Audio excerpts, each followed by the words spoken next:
pagi anak-anak. Bagaimana kabarnya hari ini? Mister berharap anak-anak masih dalam keadaan sehat, keadaan semangat dalam pembelajaran kita hari ini. Oke anak-anak? Nah anak-anak, mari buka bukunya, buku BOS dan juga buku PBTT, yaitu di pembelajaran kedua sub 2, hidup bersih dan sehat di sekolah. Nah, pada pembelajaran kedua ini kita bahas tentang bahasa Indonesia, ada di dalamnya muatannya. Terus ada juga PKN, terus ada juga PJOK. Ya, inilah yang termuat di dalam pembelajaran kedua ini. Oke anak-anak, langsung saja kita masuk pembelajarannya, yaitu bahasa Indonesia. Dalam bahasa Indonesia ini anak-anak itu ada membaca teks dengan lafal dan intonasi yang tepat. Masih ingat kemarin apa itu membaca teks dengan lafal dan intonasi yang tepat? Nah, Mister berharap anak-anak masih ingat. Dan bagaimana supaya bisa kita membaca dengan lafal dan intonasi yang tepat? Nah, boleh di komen nanti di kolom komentar, oke? Nah, sesuai dengan video yang kemarin, Mister tidak akan mengulang lagi ya. Nah, kalian baca di buku BOS-nya tentang membaca lafal intonasi yang tepat di buku BOS halaman 63 ini ya, yaitu halaman kelas yang bersih. Kalian baca. Nah, di situ dikatakan halaman kelasku bersih. Di halaman kelas tidak ada sampah berserakan. Semua siswa selalu membuang sampah ke tempat sampah. Di depan kelas disediakan keran air untuk mencuci tangan. Sebelum masuk kelas, semua siswa diwajibkan mencuci tangan. Di depan kelas juga ada taman bunga yang bersih. Rumput yang mengganggu selalu dibersihkan. Pot bunga juga tersusun rapi. Halaman kelasku kini terlihat indah. Halaman kelas yang bersih baik dijadikan tempat berolahraga. Misalnya saja senam dan latihan keseimbangan. Olahraga baik untuk kesehatan. Siapa yang rajin berolahraga akan terhindar dari berbagai bentuk penyakit. Kita harus membudayakan hidup bersih dan sehat. Nah, anak-anak, dari bacaan kita ini kita akan melihat ya seperti apa halaman kelas yang bersih dan sehat. Oke, yang pertama dari bacaan kita tentu saja disebut halaman kelas itu bersih karena tahu anak-anak dari bacaan tadi ada yang bisa menyebutkan, oh ya, satu karena tidak ada sampah berserakan. Kenapa? Karena tadi di bacaan itu setiap siswa ya wajib membuang sampah pada tempatnya. Sudah disediakan tempat sampah maka dibuanglah pada tempatnya. Kedua, karena ada di depan kelas ada keran air, gunanya mencuci tangan. Habis istirahat, pegangan apa-apa kan kotor, maka perlu dicuci tangannya ya sebelum masuk ke kelas. Yang berikutnya, anak-anak, terdapat taman bunga. Nah, taman bunganya juga ya indah, rapi. Bunga-bunga yang di pot disusun rapi, disirami setiap pagi, dan juga rumput yang tumbuh dibersihkan sehingga membuat suasana belajar menjadi suasana tertib, suasana menyenangkan. Oke, itulah yang kita dapat lihat dari isi bacaan, yaitu membaca dengan lafal dan intonasi yang tepat. Berikutnya anak-anak, kita akan lihat yaitu tugas buku BOS halaman 63. Anak-anak boleh perhatikan itu, amati, lalu anak-anak isi di PS-nya. Oke, kita masuk ke buku PBTT, yaitu membuat kalimat pujian. Nah, disuruh anak-anak di situ mengamati gambar. Nah, seperti apa itu kalimat pujian? Kalimat pujian adalah kalimat yang menyatakan penghargaan ya atas sesuatu kebaikan atau keunggulan sebuah objek tertentu.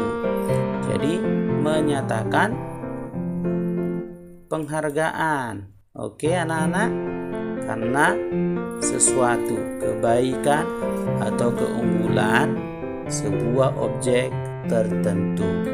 Nah, berikutnya kita lihat ciri kalimat pujian. Nah, seperti apa ciri kalimat pujian? Tentu saja yang pertama harus menggunakan kalimat positif. Kedua, menjelaskan kelebihan atau keunggulan karya. Yang berikutnya terdapat saran dan alasan. Terus kalimat pujian juga harus sesuai fakta, opini dan jujur apa adanya. Terus membuat orang yang dipuji merasa senang, bangga, dan termotivasi. Ada perasaan senang. Pasti anak-anak senang dipuji, iya kan? Nah, itulah yang disebut kalimat pujian. Nah, contoh kalimat pujian yang berdasarkan buku PBTT halaman 27, di mana di situ gambarnya tentang apa itu anak-anak bisa tahu, bisa melihat tentang apa itu gambarnya di halaman 27. Oh iya, yaitu tentang kerja piket, melaksanakan tugas kerja piket, membersihkan ruangan kelas. Nah, setelah sudah tahu gambarnya, lalu kita buat kalimat pujiannya. Wah, rajin sekali Dini dan teman-temannya membersihkan ruangan kelas. Bisa juga yang lain anak-anak, bukan harus seperti yang Mister buat. Tergantung anak-anak melihat, tetapi harus sesuai dengan gambar yang kalian lihat di bukunya. Oke anak-anak, paham? Oke, kita lanjut ya. Berikutnya yaitu kita belajar tentang PKN. Ya, muatan yang kedua adalah PKN. Di dalam PKN ini berbicara tentang bergotong royong, mencerminkan sikap hidup dalam kebersamaan. Kebersamaan merupakan wujud dari persatuan. Nah, gotong royong itu adalah sesuai dengan nilai-nilai luhur bangsa kita yang mencerminkan nilai-nilai luhur bangsa kita. Nenek moyang kita terkenal hidupnya yaitu hidup suka bergotong royong dan mencerminkan nilai Pancasila, sila ketiga. Ingat sila ketiga? Nah, ketiga yaitu Persatuan Indonesia. Oke anak-anak, berikutnya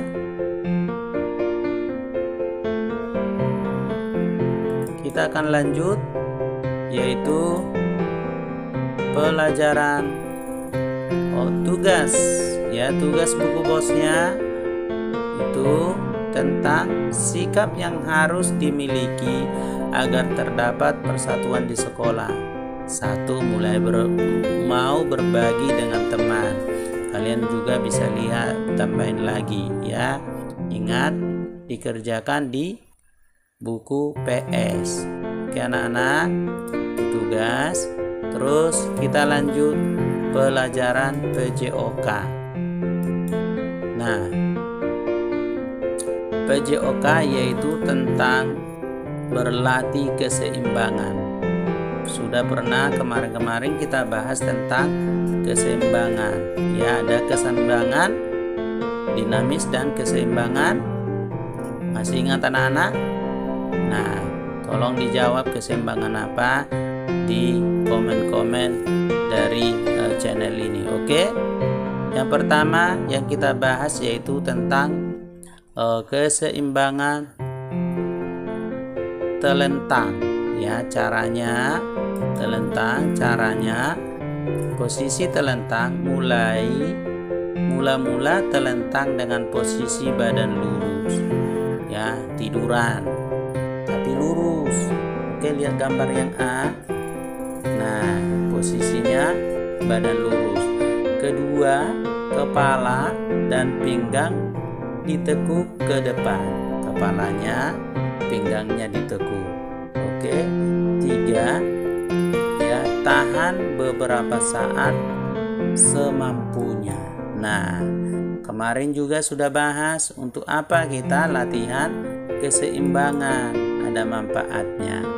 Mudah-mudahan anak-anak masih ingat, ya, supaya tidak hanya berlalu begitu saja pembelajaran kita.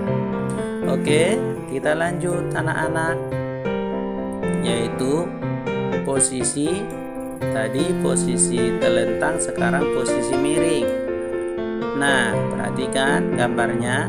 Posisi miring, caranya melakukan pertama, mula-mula berbaring miring dengan kedua kaki lurus, ya, tiduran tapi miring, ya, kakinya lurus.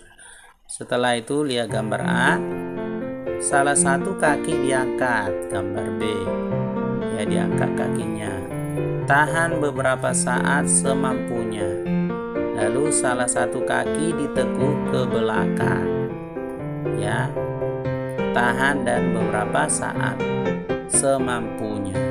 Oke, demikian. Selanjutnya bisa dibalik lagi, ya, kalau tadinya mungkin kaki kiri yang ke atas, baru dibalik posisinya lagi, kaki kanan yang ke atas. Oke, nah, anak bisa praktekkan di rumah ya. Terus berikutnya yaitu posisi, kalau tadi posisi telentang, posisi miring, sekarang kita lihat posisi telungkup. Nah, posisi telungkup yaitu caranya sama, ya, kita melakukannya, yaitu pertama, mulailah telungkup, ya, anak-anak pasti tahu, ya, lihat gambar di A, ya, telungkup, mula-mula telungkup dengan kedua kaki lurus, telungkup, kedua kakinya lurus, ya, dan kepala menghadap ke bawah, ya, gambar A, atau ke lantai lah, ya, ya. Terus berikutnya anak-anak, setelah itu salah satu kaki diangkat, gambar B itu kan, ada gambar B di situ, diangkat dan ditahan beberapa saat, ditahan beberapa saat, ya, semampunya, ya. Kalau sudah pegal, sudah capek, boleh diganti atau diturunkan. Oke, jangan sampai cedera, jangan sampai dipaksa. Ketiga, ya, gambar C, kedua kaki diangkat dan ditahan, nah, ya, ditahan beberapa saat, gambar C, ya, semampunya ditahan, kedua kakinya ditahan semampunya. Oke, itu saja penjelasan mengenai yaitu keseimbangan. Oke, ada tugas yaitu PBTT halaman 26 sampai 28. Oke, demikian penjelasan kita hari ini. Tuhan Yesus memberkati. Jangan lupa anak-anak untuk tetap mendukung channel kita ini dengan cara subscribe, bagikan sebanyak-banyaknya. Oke, tugas buku bos ditulis di PS. halaman di buku posnya. Dadah, sampai jumpa.